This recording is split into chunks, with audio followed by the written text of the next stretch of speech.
आज के वीडियो में हम पोलो पेट्रोल के बारे में आपको बताएंगे। ये जो पोलो पेट्रोल है 1.2 पोलो पेट्रोल है और ये 2012 मॉडल है। इस पोलो के अंदर इशू ये है कि ये कार जो है पिकअप नहीं ले रही है। तो इसे चेक किया। जब इसे चेक किया तो ये पता लगा कि इस पोलो पेट्रोल में फॉल्ट तो जो आ रहा है ECM के अंदर वो हमें मिल रहा है, लेकिन एक्चुअल में जो प्रॉब्लम है वो ECM की नहीं है। ज़रूरी नहीं है कि हर बार प्रॉब्लम जो है वो ECM की ही हो। तो अब आगे मैं शम्स जी को कहूँगा कि वो एक्सप्लेन करें कि इसके अंदर एग्जैक्टली क्या दिक्कत थी और इन्होंने क्या चेक किया और कैसे डायग्नोज किया और इस गाड़ी को कैसे रिपेयर किया। जी, हमने इस गाड़ी को चेक किया अकॉर्डिंग टू कोड, जो कोड आ रहा था। बट जिस तरह की कंडीशन थी उससे ये क्लियर हो रहा था कि ये ECM ठीक है, ECM में प्रॉब्लम नहीं है, इसलिए हमने ECM को नहीं खोला। और क्रैंक सेंसर से रिलेटेड कोड था, तो लिहाजा सबसे पहले हमने इसकी वायरिंग को चेक किया और वायरिंग में ही हमें फॉल्ट मिला, जिसका बहुत छोटा सा प्रॉब्लम था। और उस वायरिंग को ठीक करने के बाद हमारी गाड़ी मिसिंग की जो प्रॉब्लम थी और पिकअप की जो दिक्कत थी बिल्कुल दुरुस्त हो गई और अब चलने में बिल्कुल बेहतर है। और इससे माइलेज में भी इंक्रीमेंट मिलेगा, माइलेज अच्छी आएगी, स्मोक का जो लेवल है वो भी डाउन हो जाएगा और गाड़ी चलने में स्मूथ हो जाएगी। पर एक ये चीज़ और बता दीजिए कि यही चीज़ मतलब VW में जाते हैं तो ऑब्वियसली कंपनी वाले महंगा करते हैं और वो कंपनी की चीज़ है तो ज़्यादा चीज़ें चेंज करते हैं। हाँ, तो क्या फ़र्क रहेगा मतलब? अब फ़र्क जैसे हमारे यहाँ भाई सीधी सी बात है कि हमने इवन सेंसर तक नहीं चेंज किया है ना। कई बार VW में जा रहे थे जो सेंसर रिलेटेड प्रॉब्लम है, जैसे कि मान लिया कि अभी कोड आ रहा था कि क्रेन सेंसर की प्रॉब्लम है, ठीक है ना। तो कई बार सेंसर से जुड़ी तमाम चीज़ें वो रिप्लेस कर देते हैं ताकि कस्टमर लोगों को कंप्लेंट ना करे कि भाई अभी VW में गाड़ी होके आई थी और हमारे पास गाड़ी में फिर दोबारा दिक्कत आती। तो इन सब चीज़ों से बचने के लिए कई बार कंपनी जो है वो पूरी किट को चेंज करती है, जिसमें एक बड़ा खर्चा आता है। बट हमारे यहाँ ऐसा नहीं है कि हम छोटे लेवल पे काम करके दे रहे हैं, कम पैसे में काम करके दे रहे हैं तो इन फ्यूचर आपकी गाड़ी में दिक्कत आएगी। यहाँ ऐसा नहीं है।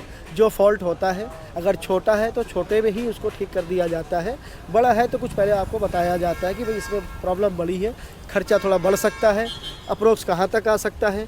और अगर जिस तरह की इसमें प्रॉब्लम छोटी थी तो हमने इसको कोई बहुत बड़े पैमाने पे नहीं, शॉर्टकट में इस गाड़ी को हमने ठीक किया और बहुत मुनासिब पैसे में, सिर्फ मात्र 4000 में हमारी ये गाड़ी ठीक हो चुकी है।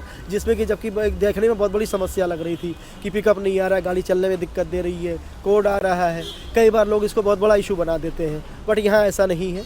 जो जेन्युइन प्रॉब्लम होगी उसी को हम ठीक करेंगे, उसी को बताएंगे और उसी को रेक्टिफाई करेंगे। कभी हम कस्टमर को मिसगाइड नहीं करते। हमारी ये कोशिश रहती है कि हम वॉल्यूम में काम करें, ताकि हम दिन में अगर 2 गाड़ियों का काम करते हैं तो हम उससे 2000 कमाते हैं सपोज, ठीक है ना। बट यही अगर हम बड़े अच्छे लेवल पे काम करते हैं और 1000 रुपये मार्जिन के हिसाब से करते हैं, दिन में अगर हम 10 गाड़ियाँ करेंगे तो हम 10,000 कमाएंगे। तो हमारी सोच थोड़ा इस तरह की है कि कस्टमर का भी फ़ायदा हो और हमारा भी फ़ायदा हो और किसी को मिसगाइड भी ना करना पड़े, है कि नहीं। तो इसमें मैं एक चीज़ और ये कहूँगा कि जब तक आपकी Volkswagen कार जो है वो वारंटी के अंदर है तो डेफिनेटली ऐसी प्रॉब्लम्स अगर आती हैं तो आपकी वारंटी में चेंज हो जाएंगी। बट जैसे कि ये कार जो है ये 8-9 साल पुरानी कार है, इतनी पुरानी कार के अंदर अगर कुछ इशू आता है इस तरह का तो अगर हम Volkswagen से रिपेयर कराएंगे तो डेफिनेटली वो चीज़ महंगी पड़ेगी। बट ऐसे अगर हम बाहर किसी शॉप पर करवाते हैं तो चीज़ें सस्ती हो जाती है। लेकिन बाहर शॉप पर दिक्कत यही रहती है कि ट्रस्ट नहीं होता है कि कहाँ से चीज़ चेंज करवाएँ, कहाँ से चेक करवाएँ, कैसा सही रहेगा। तो उसी के लिए अगर आप यहाँ पे चेक करते हैं, शम्स जी की शॉप पे चेक करते हैं तो आपको थोड़ा ट्रस्ट फैक्टर मिलेगा। ऐसा मैंने एक्सपीरियंस किया है। लेकिन आप मेरे शब्दों को भी गारंटीड ना लें, आप खुद इनसे बात करें, चेक करें। अगर आपको सही लगता है तो काम करवाएं, नहीं लगता है तो ना करवाएं। और आप इनकी शॉप को विज़िट भी कर सकते हैं। अगर आप NCR में तो आप इनकी शॉप को विज़िट कीजिए। ऐसा नहीं है कि आपने गाड़ी दिखा ली तो आपके पैसे लग जाएंगे। आप गाड़ी दिखाओ, चेक कराओ, आपको ओपिनियन मिल जाएगा। सही लगता है 4 शॉप्स पे चेक करो, आपको सही लगता है तो काम करवाओ, नहीं लगता है तो जहाँ से सही लगता है वहाँ से काम करवाइए। बिल्कुल, बेशक। और हमारे पास आप ये जैसा कि देख पाएंगे कि Volkswagen हम ज़्यादा करते हैं और Volkswagen हम अपनी अभी शॉप को दिखा पाएंगे। हमारे पास इस वक्त भी Volkswagen की कितनी गाड़ियां हैं जो रिपेयर के लिए हमारे पास आ चुकी हैं। जैसा कि इस गाड़ी में कस्टमर ने कंप्लेंट किया था कि भाई पिकअप की दिक्कत है और छोटा सा उन्होंने सस्पेंशन की नॉइज़ के लिए बताया था, जिसके लिए हम सस्पेंशन में उसका ठीक कर रहे हैं। और गाड़ी स्टार्ट करके अभी हम आपको कोड की कंडीशन बताते हैं कि जो हमने काम किया है क्या वो दुरुस्त है या नहीं। तो ECM में तो इनकी मास्टरी है ही है, मतलब इलेक्ट्रॉनिक रिपेयर्स में तो मास्टरी है ही है। बट जैसे इस गाड़ी में सस्पेंशन की दिक्कत थी तो ये सस्पेंशन का भी काम कर रहे हैं, मतलब सारी रिपेयर करते हैं। जैसे कि मैंने देखा था एक आपके पास पोर्शे आई थी, हाँ, उसके सनरूफ में दिक्कत थी, सनरूफ तो इन्होंने उसका सनरूफ भी रिपेयर किया था, जिसमें कोई मतलब इलेक्ट्रॉनिक पार्ट इन्वॉल्व नहीं था। तो आप मतलब डेफिनेटली लोकल शॉप है, लोकल रिपेयर है तो चीज़ें सस्ती मिलेंगी। लोकल शॉप पे ट्रस्ट का फैक्टर होता है। आपकी गाड़ी पुरानी हो चुकी है, वारंटी में नहीं है, आप वो चीज़ें कंपनी में चेंज करवाते हो, बहुत बहुत महंगी पड़ती है, तो डेफिनेटली आप यहाँ विजिट कर सकते हो, ओपिनियन ले सकते हो।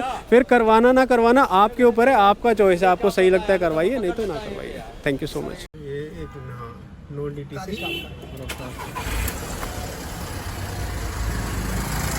तो अब ये कार जो है सही हो गई है हमारी, प्रॉपर जो 1.2 पेट्रोल सोलो है ये स्टार्ट हो गई है और इसके अंदर कोई फॉल्ट कोड भी नहीं आ रहा है। तो इसकी रिपेयर जो है वो पूरी हो चुकी है और इसका जो क्रैंक सेंसर की जो वायरिंग थी वो उन्होंने चेंज कर दी है।